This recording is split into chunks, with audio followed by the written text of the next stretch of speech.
All right, good evening. Welcome to Looper Talk. My name is Tim Palmer. Tonight, our episode is called Low Handicap, Low Enjoyment, the Scratch Golfer Problem. And before I start this, I want to tell you I am one of your scratch golfers, so I'm coming from a place somewhat credible. I've maintained somewhere between a +1 to a +5 handicap throughout my life. And I always tell people that it's overrated being a scratch golfer because sometimes we tend to not find enjoyment in the game as much as, say, your 20 handicapper. And sometimes maybe we do. I've had to learn throughout the years of playing with higher handicappers how to not get so emotional, manage my expectations, and keep things relative, right? Because if I'm just playing with the boys recreationally, there's no need to take that very serious. However, I get very competitive and it's very hard for me not to. So, this episode, we're going to talk about the scratch golfer problem, the stigma of playing with a scratch golfer, and why it's probably a little more enjoyable to play with your higher handicappers because of things like ego, expectations, etc. Right? So, to start off the episode off gate, the first part is going to be called Expectations versus Reality. And we'll talk about what a scratch golfer expects and then what a high handicapper expects. And so, as a scratch golfer, we naturally have these high expectations for ourselves. So, even if we're just playing around with the buddies, we still expect ourselves to shoot well. And that creates a lot of tension. That could create some underlying frustrations there because you're expecting to do well constantly. But the reality is, as we know with golf, I always expect maybe 2 out of the 5 rounds I'll play up to my handicap. I think the other 3 out of the 5, I tend to shoot lower or higher. And a lot of the expectations around scratch golfers comes from these golfers talking about them. We all have that one player in our group. Oh, he's this guy, or he played in college or professionally, and he shot 68. And man, you should have seen him the other day. He was 8 under through 14 holes. He was on fire. And so the the stigma that comes with that is when a scratch golfer shows up on the tee, it's like everyone expects them or her to play well. And we know the reality of that is not true because golf is such a tough game. Sometimes it might not even be a physical issue. It could be we're simply mentally not in the mood to do it. And why I think it's interesting because a 20 handicapper, their expectations are much different. They're much lower.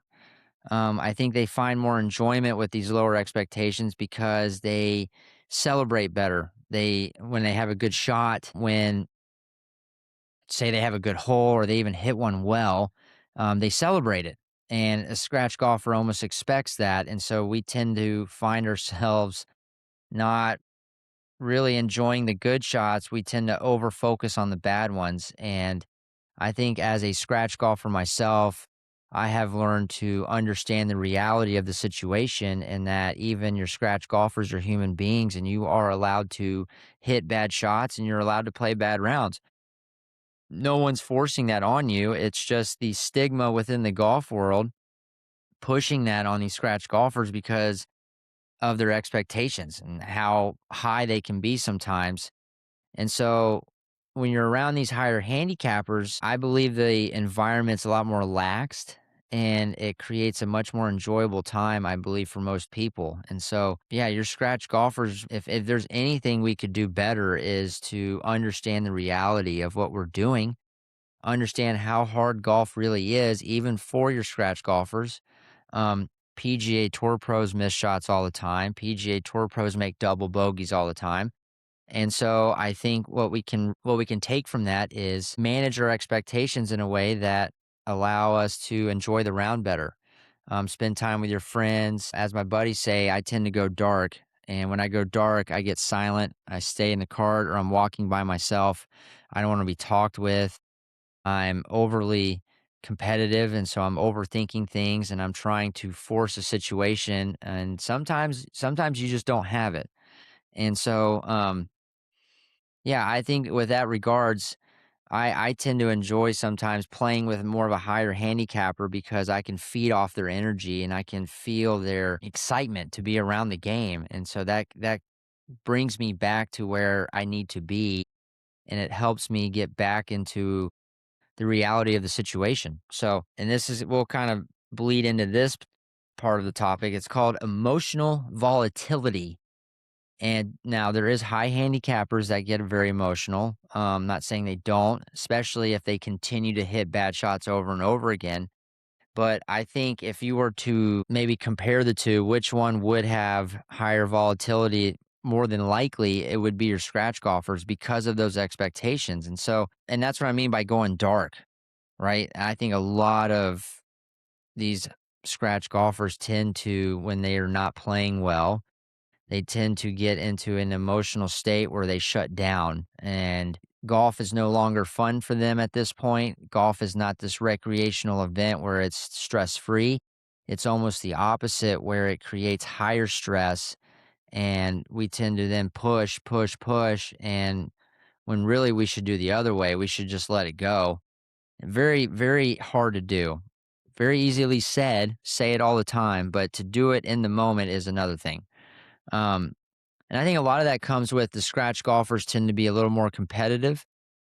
They work harder on their game. They play in bigger tournaments, maybe, or they put themselves in a situation where it's a higher element of consequence. And so I think that does require a little more focus, but sometimes we tend to get too overly focused and we tend to force the situations. And that way we create this emotional barrier where if I'm not performing at a certain level, I just shut down. And so and like your 20 handicappers, most of them are trying to just hit a good shot, even just play a couple good holes. And I think as a scratch golfer, we could maybe feed off of that mindset to help our emotions and not have them so volatile when we're not playing well. Because as we know, and I said this before, golf is a very tough game. And to think that we're always going to be at this pristine level 24/7, that's just not the reality. And so, um, yeah, when you're dealing with a scratch golfer, they tend to be a little more emotional about things. Not saying this is, now again, this is not everybody, this is just a general idea here. Yeah, your lower handicappers to me tend to be a lot more open minded with, again, the reality of the situation. But I think because of that open mindedness, that allows them to not be so emotional about the situation or about the sport. And that will create a more enjoyable environment for the people around them playing. And I think scratch golfers can learn from that, and that would really help them out.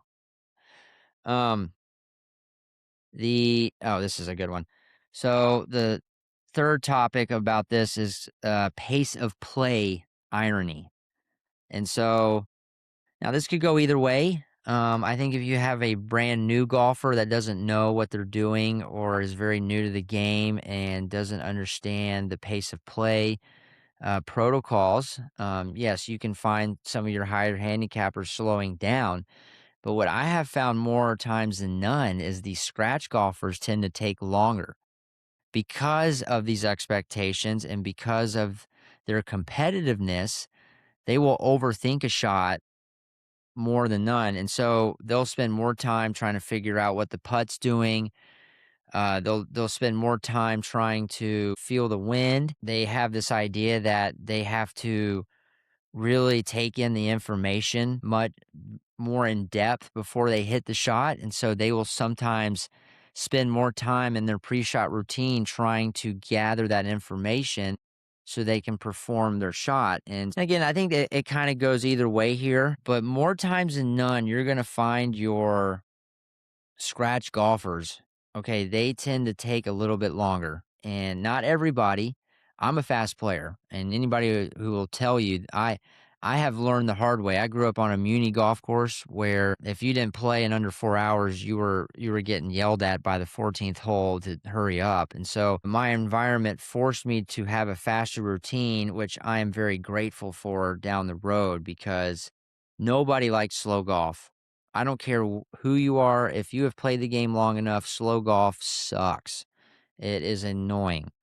And scratch golfers, I think what we can learn from this is we don't need to spend as much time on our routines. We have our gut instincts doing that for us. And so if we can learn to trust our gut more and be aware of what it really wants before we actually start to make the decisions, that will speed up the process. And what I mean by this is, say you get to a hole and it's uphill and you got 160 yards and you're thinking, well, I haven't hit, say the air's kind of cold, ball's not traveling very far, and you usually hit an 8 iron, 165, 170, and you're thinking, well, this ball's not going very far. I'm going to hit the seven.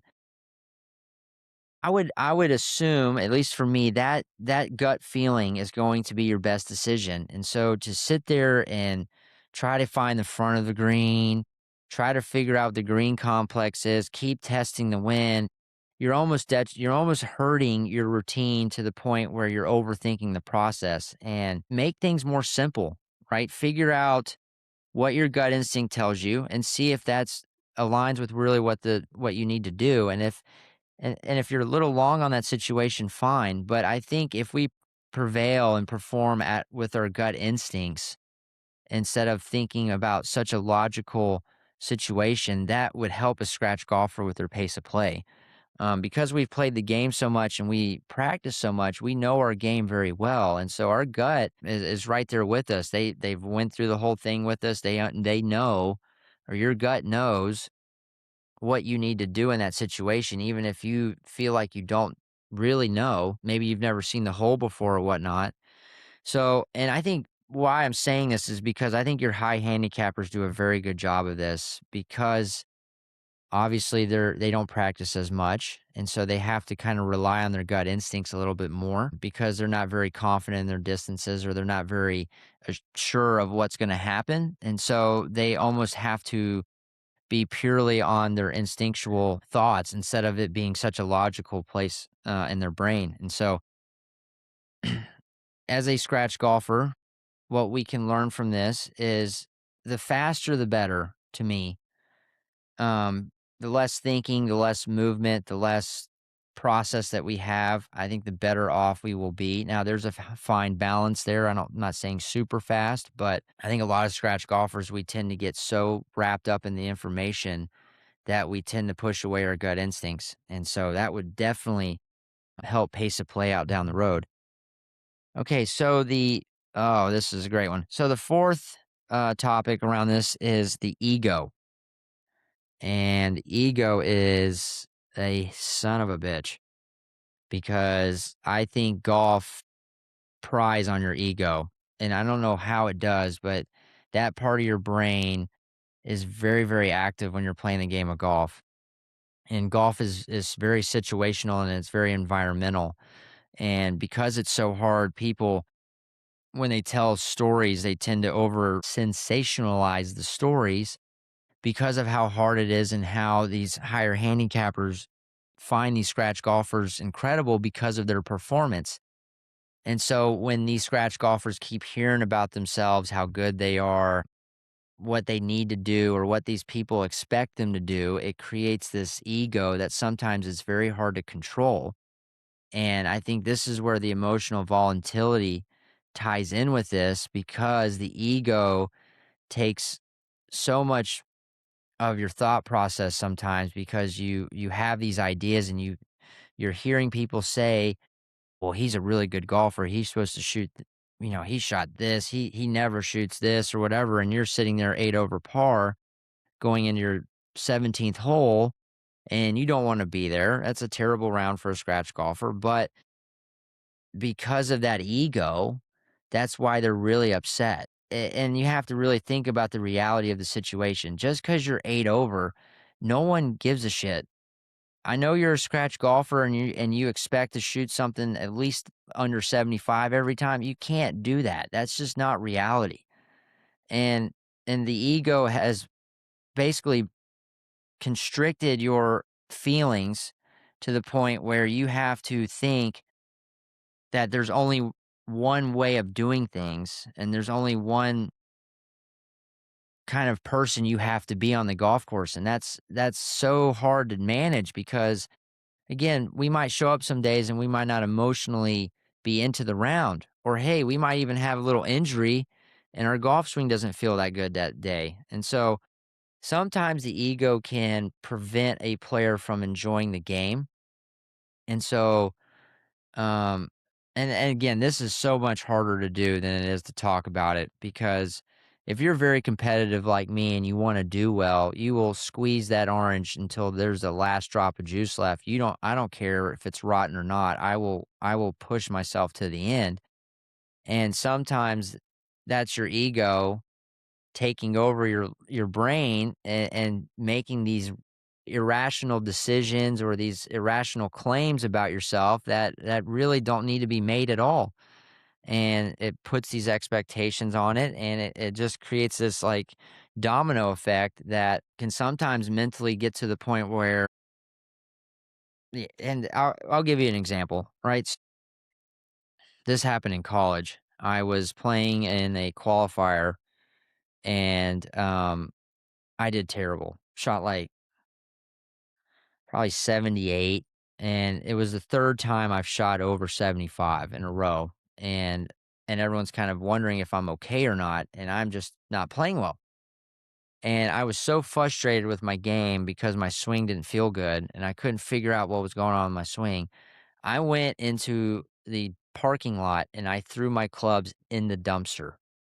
I'm not even shitting you. I literally threw my entire bag with my golf clubs in the dumpster, okay? I told myself and I told everybody I was done with this game. This is bullshit. I practiced way too hard and I'm getting nothing out of this. Fuck you, I'm done. Threw them in the dumpster, okay? 2 days later, I am in that dumpster going through cardboard and found my golf club sitting in that dumpster. And I went and played and I ended up shooting like 3 under par, okay? And so had some of my roommates, they gave me some tips, they were talking about things, but what I learned that day is golf is not about how good you're performing, it's about how well you can perform with what you have. And I had this ego problem where I felt like I had to hit the ball a certain way, and I felt like that I could not miss a shot. And because of that, that created such a tough reality for me that I would literally wig out over stuff that really was insignificant. But because I have these expectations in my ego, there was one way or the highway kind of mentality. And so, and you learn a lot of this as a caddy, right? The good players, once they figure out their ego and they understand what it is, a really good player will show up to a golf course no matter how they feel, and they will figure out how to get the job done. And it might not be pretty that day, but I think a lot of golf is not meant to be played in this aesthetic look. It's supposed to be just get the ball in the hole the best you can, which is kind of like life in a way, right? Sometimes we just have to do what we have to do to get it done. Um, and so for your scratch golfers, when you're dealing with ego problems, I think it's okay to understand that you're normal. You're allowed to have an ego. You're allowed to exercise some of your egotistical thoughts. That's what creates confidence. That's what creates your momentum, and that can give you confidence to be on the biggest stage because your ego's telling you you're good enough. There's nothing wrong with that, but you have to find a balance there and you have to understand that sometimes you're not going to show up with your best stuff and you're not supposed to.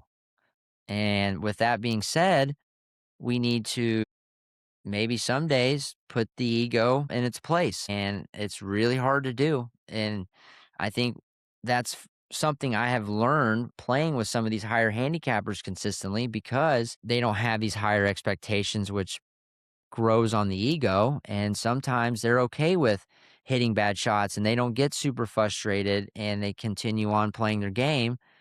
And as ironic as that is, a 20 handicapper teaching a scratch golfer what to do in the golf world, I think scratch golfers could really learn from that. And that's something I've done over the last 10 years is, and I used to never play with a lot of high handicappers. I couldn't do it. I was too competitive. I wanted to play against really good players. It was all about me, me, me. And over time, once I started playing with higher handicappers and the ego started to settle down and I started to realize the reality of the situation, it kind of opened me up in a way of, hey, golf is not about performing at your best. It's about performing with what you have. And sometimes what you have is not going to be your best, but you have to figure out still how to get the job done, even if it doesn't look good. And that's still for me so hard to grasp. And that's still something I'm learning to this day. But I think it's very necessary for a good golfer, especially the guys on tour. I think that is something they are very good at is managing their ego. Okay, what is the last one? Ooh, all right. So who would I rather caddy for? A high handicapper or a scratch golfer? That's subjective for me. I tend to prefer the scratch golfers because of their golf IQ. No offense to the low handy or the high handicappers, but I can converse with them about stuff. We can talk about some neat ideas. They can actually perform the shots that we're trying to do. They understand wind patterns. They understand lies. They can see putts and know what breaking putts, how speed is a very important factor in that. Little things like that with a scratch golfer make it much easier for me to caddy for. But what I have noticed is when I'm playing in a competition, I want the higher handicappers. Not only is it because we're getting strokes, but because their expectations are sometimes really in a good spot. Hey, I just want to bogey a couple holes. Let's get some bogeys going. We don't need to make pars. And more times than none, when you're caddying for a higher handicapper and they're on that expectation where it's, hey, we just need to make some bogeys or let's just try to get some putts for par, they end up playing pretty well. And we end up winning 9 out of 10 times because of that reality. And so I think to me, it's very subjective. I really enjoy caddying for scratch golfers in terms of being able to speak about golf and having a very intelligent conversation around the sport. But in terms of competition and being able to perform well under that element of consequence, I find myself with higher handicappers performing better. Obviously, if I know the course and I can help them out, that's fine. But I think a lot of it is this ego and the expectations realm because they understand what the reality of the situation. And so they don't have as much pressure on themselves. And that allows them to still perform at a level that's adequate for them. And obviously, if we're getting strokes, we're going to be net paring these dudes to death.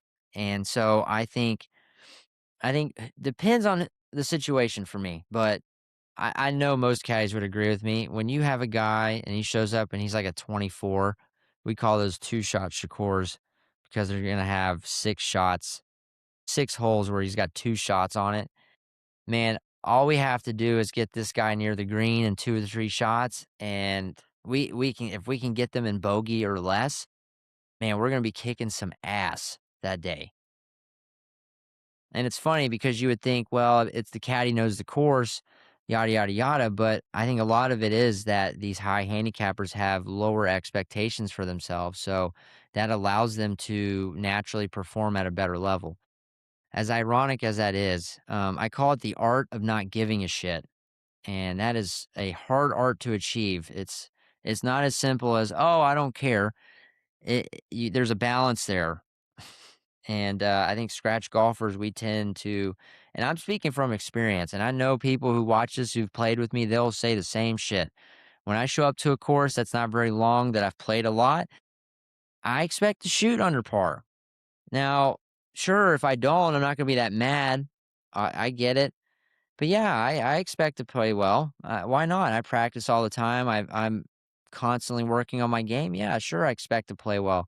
But I don't want to fall in the trap of thinking that it's a necessary thing, right? I want to manage my ego and understand that some days I'm just not going to have it. And that's okay. You're not supposed to. You're a human. And so, yeah, I think that's when it comes down to a scratch golfer and a 20 handicapper, a lot of it is played on these ego, expectation, managing your emotions, understanding the reality of the situation. I think that has a lot to do with it. So, yeah, that's it for me. Where are we at? 26 minutes? Shit. So I have a jar, and I haven't said in a while, so I might say a couple here, and then that way put some in that jar. I'm going to donate all this to the Evans Fund in the middle of the year. We do something, I think it's around June. But yeah, thank y'all for listening. I've been getting a lot of good support, obviously, lately, so it's been fun. Anything, and if you all have comments on an episode you want me to do, please let me know. I'd love to maybe see what y'all have, and we can figure it out from there. So, thanks for tuning in to Looper Talk. Name is Tim Palmer, and don't forget, lighten your bags. 200 a strap. Y'all have a good night.